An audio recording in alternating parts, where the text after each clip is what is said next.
Yes. Oh, thank you. And you see where the record button is, right? Right. Right. It says No, here. here's an option you have. Hmm. You have two choices when you choose to record. Do you want to save a copy on your desktop, or you want to save a copy in the cloud that you can access and share easily? Right. So during the settings, I have done that. I am saving it in my desktop.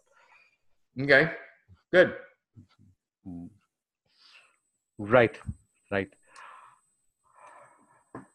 Wonderful. So Uh, I have been reading your book for about 8 years now.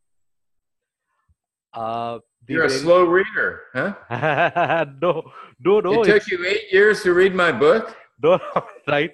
So it is like I would have read it about hundreds and hundreds of times, right? Oh, the the point is the point is, you don't many of the things which you don't remember, you again recall back and go back, right? The next was the story angle. So very first I remember 7 8 years ago, when reference story, uh, which was your concept for cold calling, how to use the reference story. And right. I do remember, and at one stage of my life I was working with a startup. At the other stage of my life, I was working with a very matured company. You had in your book two samples of the reference story. Yeah. And that's how people were trained. My salespeople were trained on this. They were given and handed the book. Salespeople don't read books so much, No, right? they don't. Right, No. right. Well, So I don't most know young whether people don't read books. hmm. So I don't know whether you agree to that or not. Even if you hand it to, they will precisely want, where do I go and read that precise statement? That's it. The whole storyboard and the concept of that, they don't read. Later on, your last book was something which I read around story, which was with Zen Zolden, right? Which was around house story and all, Right. right? And that's on. I have also read the contrarian views of yours, who will indirectly or directly will have a contact without naming, and will have its own Let's tackle a couple of those points. right. You So tell me the point somebody makes, and I'll give you my side of it. right. So all right, I will not name them, but right, one of the point that comes out is that it's a very rare situation where you will get 12, where you will get a chance to ask 12 the questions, the round of 9 10 questions. Absolutely. Okay. Right. So that's where Can the I comment on that? please. This was a problem. It took me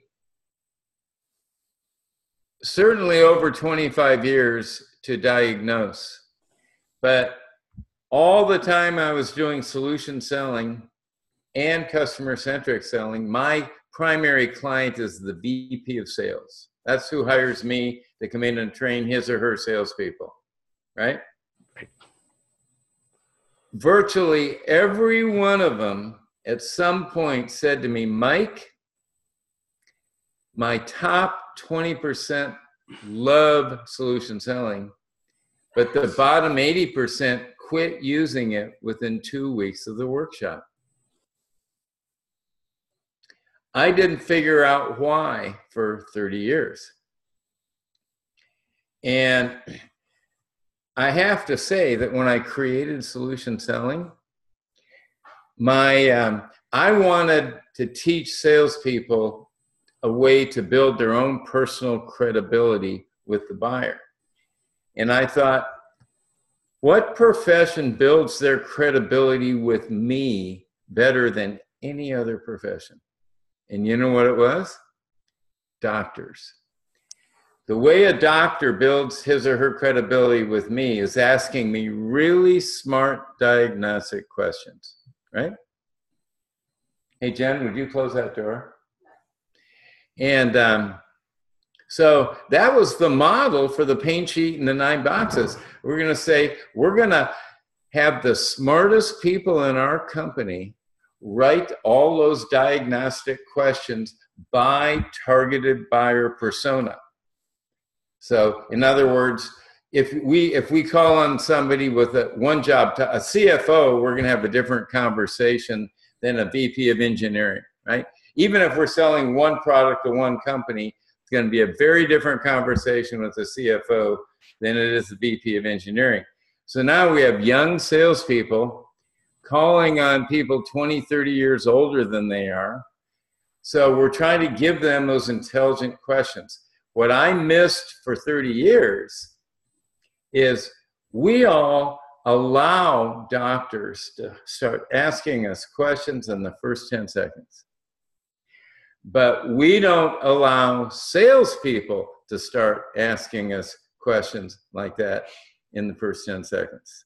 And the top 20% salespeople, the gift they have is they intuitively, they don't even think about it, they intuitively build emotional connection and trust much better than the 80% of the population. And this just isn't in the sales profession. This is in all professions. Psychologists, teachers, you know, the law enforcement people, the best people in all professions intuitively have that ability to connect with you on an emotional level and build trust, get you to trust them in a very short amount of time. That's their gift.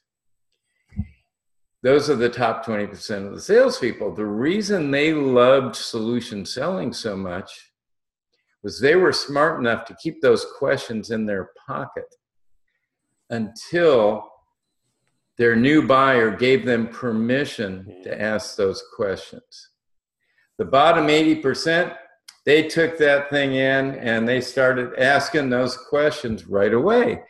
And the buyers would go, whoa, you don't know me well enough to ask me all those questions. So what I'm doing now with story seekers is I'm finally fixing that problem. I'm teaching the bottom 80% of people in many professions, not just sales, how a framework, a step-by-step framework they can follow to establish emotional connection and build trust with strangers. And that's why what I tell people now, I don't care if you trained your people on Sandler, Challenger, Miller, Hyman, solution selling, customer-centric selling, all those sales processes, the bottom 80% are getting pushed away because their managers are hammering them to follow that sales process. And so they're out there and all they can think about is my manager wants to ask me to ask this question and this question and this question and this question. And he's going to ask me about this call after. And if I can't answer his questions right, he's going to be mad at me. And, you know, and they go out and they lose their ability to see that this person just met, you know, 10 seconds ago, 30 seconds ago, 2 minutes ago, that this person doesn't trust me enough yet for me to take out my list of questions. Right. Does that answer the question or your concern? Right. I had another question, but before that, I got very anxious of this. You said that you are actually working on a framework at this level for this bottom 80%, getting a trust level wherein they are permitted to ask the questions. Can you slightly show some light about this framework? All right. So can I tell you how we're teaching people who don't have a natural intuitive ability to build trust? Mm-hmm. Can I share with you and your audience what we are teaching them to do? Mm-hmm. Great example is engineers. Most engineers aren't real good at the emotional connection stuff. They're just, you know, they're very logical, you know, they got high IQs, they enjoy being in right, they don't like gray areas. Those people over time will build trust. But that kind of an engineering personality on its own will take too long to build trust to be a salesperson. Yeah. Right. Right. But I mean, that's one end of the bell curve. But for most of the people in the middle, the number one selling problem in the world, Sudip, is when the seller's sell cycle is out of sync with the buyer's buy cycle. Because people love to buy, and everybody hates feeling sold. Feeling sold feels yucky, it feels taken advantage of, it feels being stupid, it feels being manipulated, it feels being pushed into do something I don't want to do. That's why everybody hates salespeople, because we have all had experiences with salespeople that made us feel that way, right? Everybody has. That's why salespeople can't start asking questions, because even though you're the most honorable, sincere person in the world, if your card says salesperson, you cannot start asking them questions like that. You just can't. So now, can you connect intuitively, or do you need a framework? For those who need a framework, I mentioned the buy cycle. Do you know what the first step in a buy cycle? A buy cycle for an iPhone, or some particular product, we only have 7 foreground slots in our brains. Everything else is in the back. So to be in a buy cycle, that means occupies one of those 7 foreground slots. For most people in the technology world who I work with the most, they will tell you that they're much smarter than their marketplace, because they know there's a whole bunch of people out there who, if they knew what we knew, they'd be calling us up saying, we want to buy your product. In other words, they have this vision for their customer that's so powerful, right? They can see what a clear, brilliant solution they have for that type of a person. But so most of the people out there in the market who should be looking, in other words, where you can look at that person and say, well, he's doing it the old-fashioned way. If he had my product, he'd be saving 5 hours a week. You know, when you're the salesperson and you see somebody else and you get that vision of a solution, that's a problem. Oh, that is what you have described, latent need, I think, in the very first book. Latent need. Okay, latent need to active need. Okay, the first step in going from latent need to pain to the active need to at least considering a problem is curiosity. Yeah. And okay, so human beings are curious. And if we think about the professional world out there, who's the person most professionals are curious about? Who's the person? Scientists are curious about? No guess from my side. They're most curious about their peers. So if you're an engineering manager of an electronics company, right, and we're on the airplane, right, and you're sitting next to me, and I say, what do you do? And you say, I'm the engineering manager for an airplane company. I go, can I share a quick story with you about another engineering manager of an airplane company who I've been working with? Beautiful.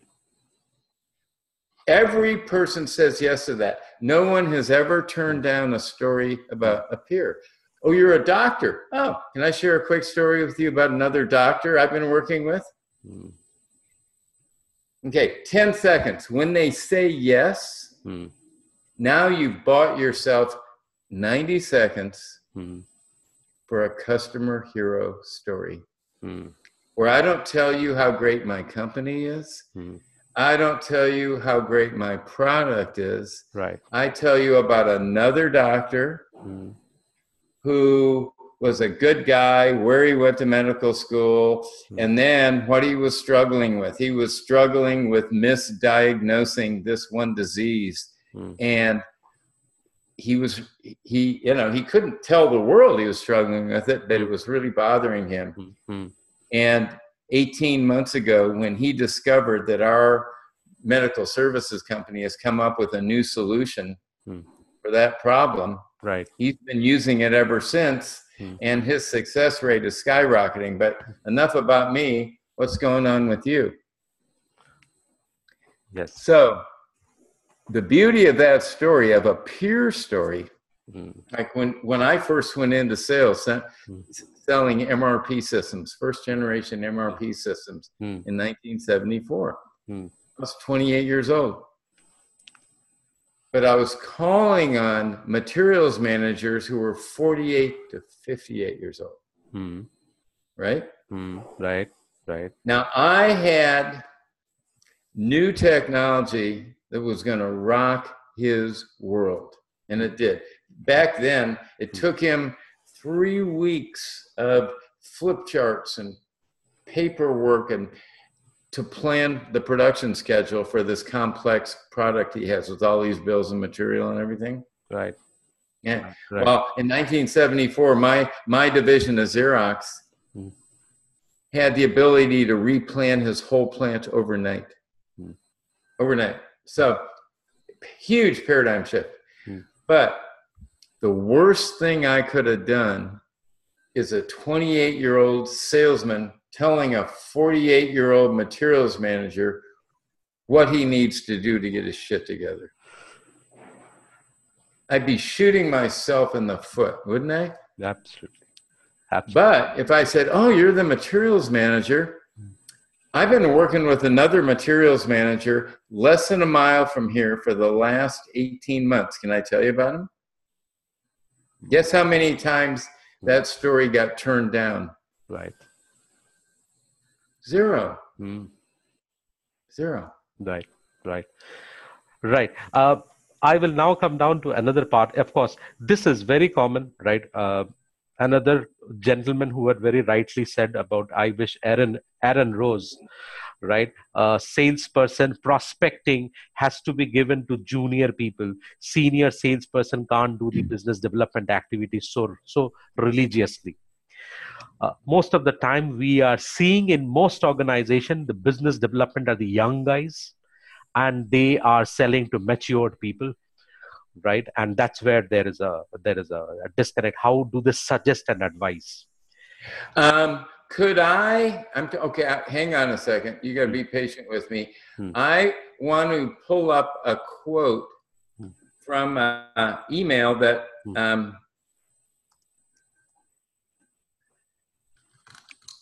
okay, this is from Wes Duro, who's the CMO of a company called Mitel. Okay. Mitel is a big telecommunications company, network company. Right. And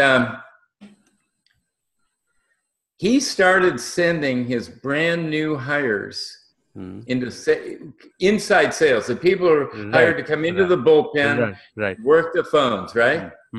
And so he was hiring kids pretty much right out of college, 22, 23 years old. And he sent me this kid, Ryan Koski, who was 23 years old. And we think, okay, he doesn't know anything about our industry.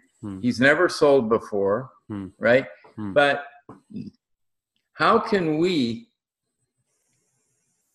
get incremental value out of him from his first week with us? And so what we did, we put him through a 2.5-day Story Seekers workshop, and then we sent him back to the inside sales. And here's what the CMO sent me 3 months later, I think it was. He says, Mike, I can't tell you how much I appreciate your help. By the way, one of Herrick's new guys, parentheses, Ryan Koski, helped generate the largest lead we have closed to date, $7.8 million for Florida Crystals, parentheses, they own C&H Sugar, Domino Sugar, and others, step by step.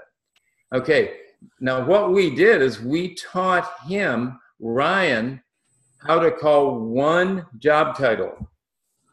One job title. I can't remember the job title he was calling, if it was a programming manager or a customer service supervisor, whatever. One job title. And they'd get that job title on the phone and say, oh, so you're the customer service manager. He'd say, this is Ryan Koski with Mitel. You and I don't know each other. I'm calling you because John Doe, who we both know, thought you might be interested in what we have to do, what we're doing these days at Mitel. So you make it warm with LinkedIn. And then he says, and I understand you're the customer service manager. The reason I was calling is would like to share with you a story about another customer service manager of a food company that we've been working with for 18 months. Is now a good time, or would there be a better time for me to call you back? Amazing. That's a pretty high hit rate cold call. Sudip, did you realize that? It has to be practiced word by word. It has to be practiced. It has to be practiced. You're absolutely right. And here's the issue with stories. Okay, now it's not hard for us to convince people that for every buyer persona your salespeople sell to, they need one good customer hero story about that buyer persona in their pocket. Right. Because that's how buy cycles start. Yeah. The delivery and the tone in which you delivered, right? It has to be practiced. It has to be rehearsed. It has, right? Well, the other thing is the worst thing you can do for salespeople is give them a story that's written out word for word. Because now they have to read the punctuation and they get too far in their left brain, and it's their right brain that's the human connection side of the brain. Beautiful. And so it's pulling them out of their human connection side to their analytical side. And that's not good when you're trying to connect with strangers. Right. So what we do is we have basically a 4-element story where we use a different color for each element. And we have a story arc, because good stories, have a aha moment. They have a tipping point. Right. And so we help them build these stories, but we're only having them put 2 or 3 or 4 bullet points on each card. The setting card, the green card, the struggle card, the white card, the insight card, the blue card. He told me he needed a way to be able to replan his manufacturing overnight. We gave it to him. Here we are 18 months later. The red card is the resolution. In the last 18 months, he's lowered his inventory from 8 million to 1.9 million. His past due backlog was 30%. Now it's 2%. But enough about me. What's going on around here? And that story allowed me, in my first 5 months in sales, to sell more than anybody in the history of the company sold in a full year. Because I had the experience of installing that and working with that customer. So I knew, I'd seen it myself. So I didn't have to write that story out. I was just telling the new guy my personal experience in working with him. It was money. Right. And that took care of that 20-year gap just like that. Yes, true. People who don't have an access to, you can refer to the book of story leaders. right? I will be sharing it with that. The another problem, Mike, is that I see a lot of knowledgeable sales trainers, all from US ground, and unfortunately, I haven't seen such from India. I didn't understand what you said. I'm sorry, Sudip. Right. So most of this acclaimed uh, people who are researching and training like you are not there in India or in the Asian countries. Oh, got it. Well, can I tell you something that you'll be happy to hear? Right. I have a representative in Singapore, and Hmm. she's amazing. Hmm. And she's trained people from India and China and Korea and Japan, Hmm. because Singapore is such a center for so many companies, Hmm. and US companies, they have salespeople in all those countries, so they bring them into Singapore, and she Hmm. trains them. Oh, wonderful. Great. Yeah. Great. And right, I know I was talking to few director inside sales, and they were very interested of their team attending this interview. Just that some of the time the timings are, these people are driving to office or anyhow, so right, that's what they said, that boss, we want this recording. They have been reading your books and all. So this is what one of the constraint is, they don't get this access to this knowledge space. This is run around, certain trainers come around with a soft skill training rather than really research driven, right, sales training. There has been a year in which I had a very strong conflict with one of my managers, bosses. I very well remember in your book, very first book, this is represented. Don't close until it is closable. I don't remember, believe Yep. me, before this meeting, I haven't read your book. I have read it 1,000 times. I remember it is very deeply underlined somewhere, first 25% of your book in the where it comes. Don't close until it is closable. And there was a very conflicting, right? Salespeople has targets, right? And don't close until closable. So this was a right. So you understand what I am meaning around, right? Can you send some light or explain your views here? Well, the first thing I want to talk about closing, all right? When I first went to Xerox sales trainer school in 1976 and had to go through the corporate professional selling skills thing, and I went through the closing module, I almost threw up. I said, I would never pressure a buyer to do that. Trial closes and early closes and puppy dog closes and the 13 ways to close and da da da da da da da da. But another observation that I've made over 40 years in the business is the very best salespeople rarely ever have to close. Explain that one. It's easy, because the buyer volunteers to buy. And my philosophy has always been, I almost am ashamed of myself. Of all the big sales I was involved in, I really only hard closed one. And I felt bad afterwards, but God damn it, I needed him to buy on December 31st so my guy could go to Hawaii. And I told him, I said, I'm not leaving here until I get it. I've only done that once in my career.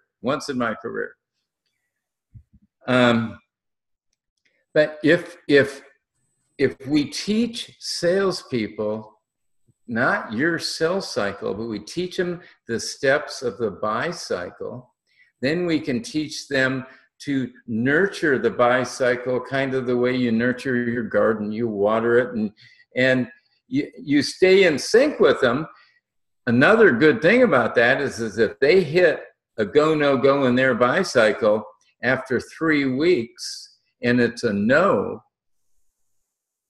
you can leave with a clear conscience and know that bad news early is good news, and now I can go spend that effort on somebody new. Because a lot of salespeople, they're into losing slowly, Sudip. It's a terrible, terrible habit when you're a slow loser. I'd much rather have fast losers. If I'm a sales manager, I'd much rather you make one call and come in and say, Mike, this guy's never going to buy. And I say, good, let's go find somebody new, than you trying to give them a demo and trying to, take them through our sales cycle. So much of that effort is misplaced, because the selling steps are out of sync with the way human beings like to buy. Right. Yes. So true. I feel there is an understanding problem. When we are talking of closing, sometimes we are jumping over 2-3 buying cycle to close it earlier. Right. This is what I am just telling you the experience here, that when you want to close it faster, your timing of closing is earlier than the customer's buying cycle time is. Well, you mean as far as when I would teach people the Ross Perot surprise close? Because at Xerox, Jim Campbell, the guy who founded Xerox Computer Services in 1969, I joined him in 1972. He was Ross Perot's sales manager at IBM. Okay. And he taught all of us to negotiate the proposal process in advance, the way Ross Perot used to do it. Okay. And Ross Perot was pretty much a genius. How are we doing on time? This would take me a few minutes to explain this. You want to do it another day, or do you want me to tackle it? Right. It will be wonderful if we can take it. Can we have another day of yours? Yeah, maybe in a quarter or so, 3 months out, we'll do another one. Okay. Right. I was slightly thinking earlier, a month or so. Right. No, but I've got a representative in Singapore. Wonderful. Right. So yes, finally, marketers, there are a lot of marketers who are training sales, and they talk of emails, how to write emails. I feel emails are talking to a different part of the brain, and phone calls are talking to a different part of the brain. And these two are tackled differently, right? I will see more of emails, Gyan, coming from a marketer and telling that they are salespeople. Do you agree of my views here? I'm not sure exactly how you worded your question. It's what are we teaching marketers to do to stimulate demand with people who should be looking? My point is, when you are trying to reach somebody over an email, you are writing emails, you are talking to the logical side of the brain and not the emotional side. When you are calling, I'm not sure I agree with you on that. Okay. When you are calling, you are always talking first with the emotional side of the brain. This has to permit that whether I should hear him or I should not hear him further. Is this cold calls are taken as salesy? This person is trying to sell me. Is it a threat? I should stop this, or let's continue talking. No. He is there with a story, right? There is the curiosity. So this is where. But remember, the stories we teach people to offer, they're opt-in. Yes. Can I share a story with you? Unless the other person says yes, they never hear this story. Right. Thank you very much. And that is the art which you are doing when you are calling, which is not required in the mails. What do you mean it's not required? What? When it is not required when you are emailing. When you are emailing somebody. Well, different products, different companies. I don't think there's one way to do anything. And I've gotten a lot of compelling emails that cause me to pick up the phone and call somebody.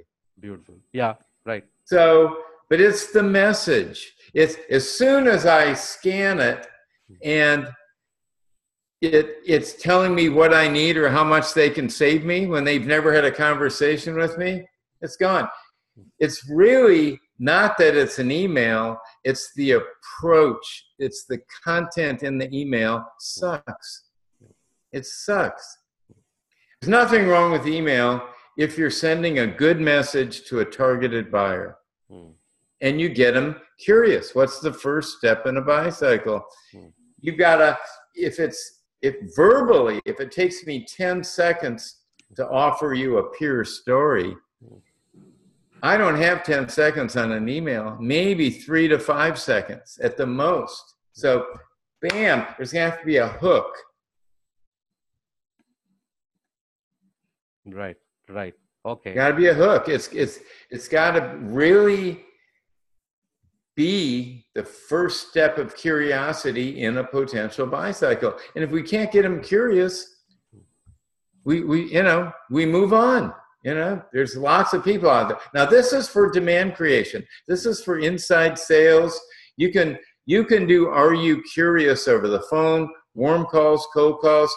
We teach salespeople to get so good at that cold call script, and then say, some of them, there's now a new software package where I can call you and it'll go straight to your voicemail.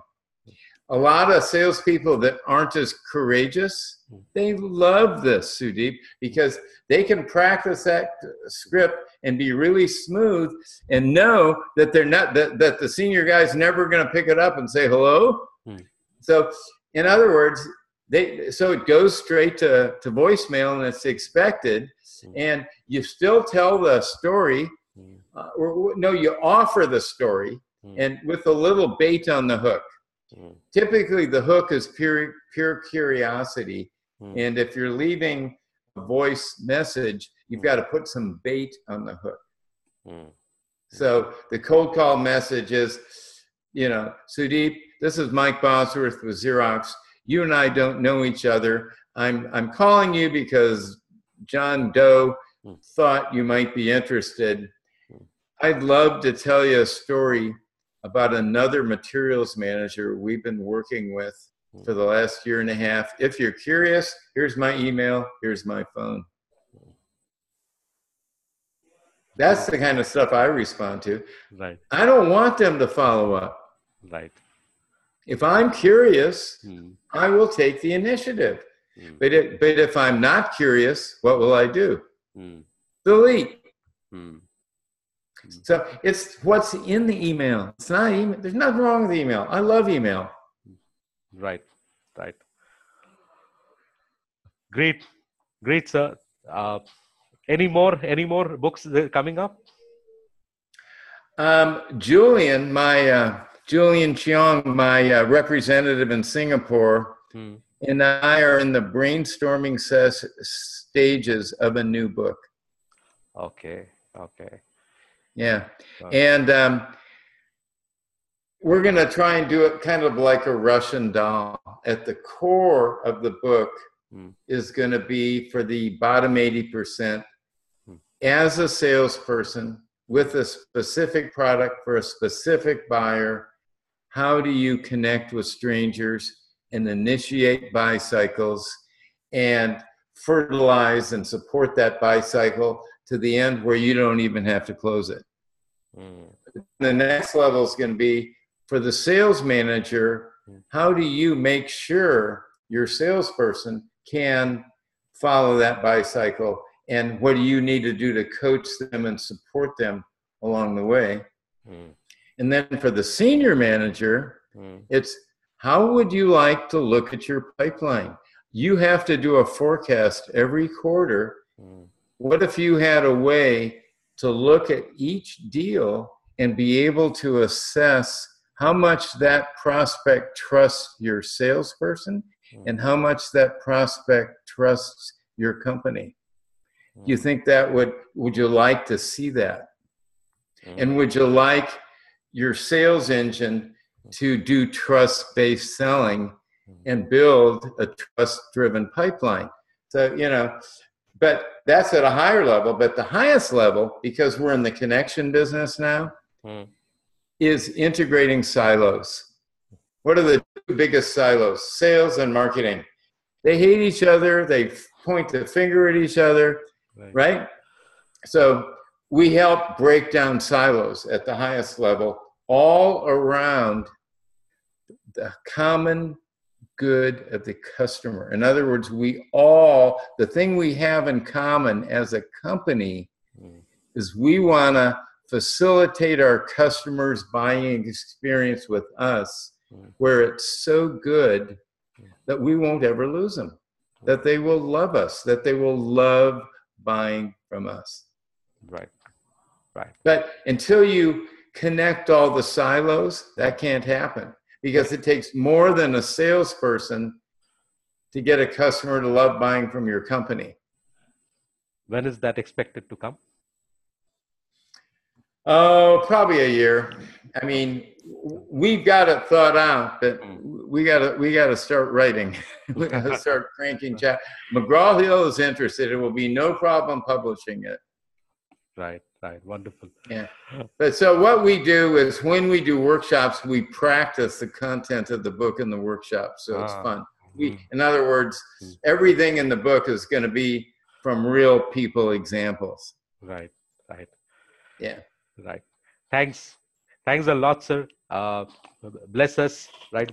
I will again request with all of people here that can we have you, right, in an earlier span, if not a quarter, after say 2 months, can we have more sessions, more questions from the people this side? We'll certainly do it again and collect questions. And you know, I'll see what I can do. It's probably going to be fall, though. The rest of my summer is really booked.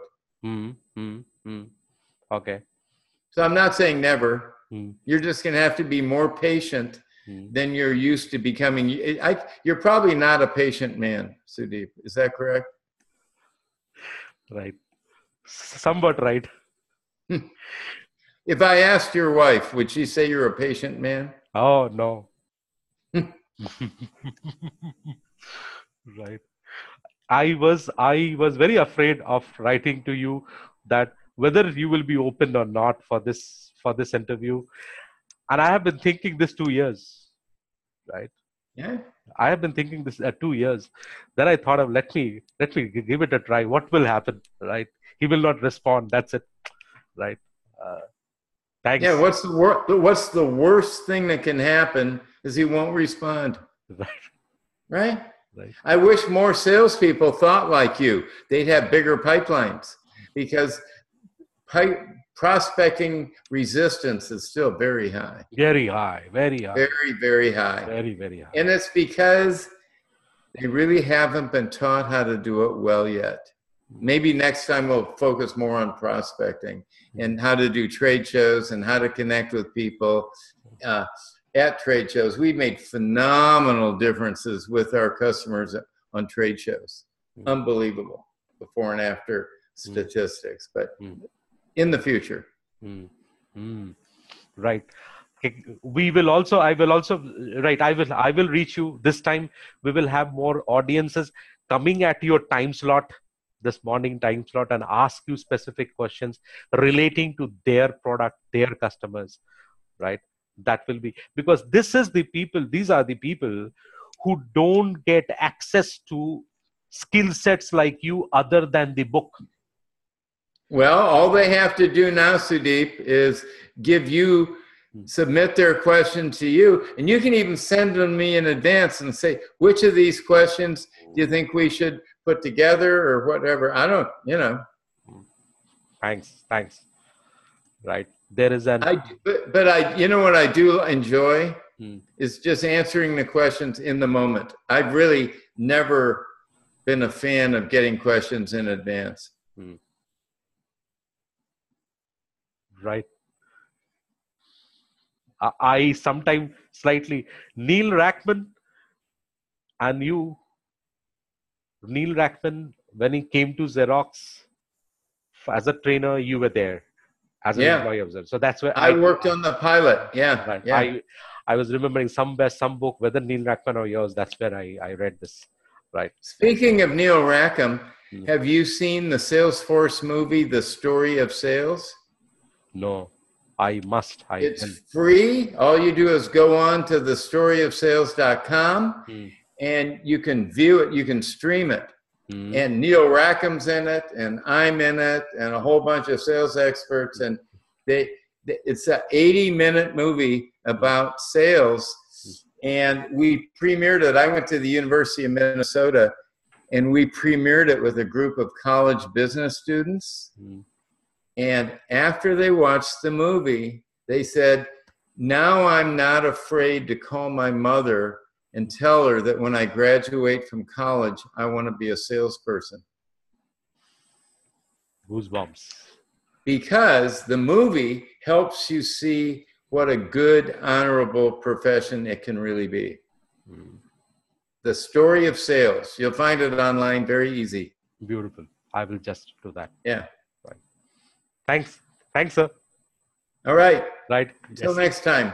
Thank you. Seek your blessings. Thanks. Thank you. Bye. Bye.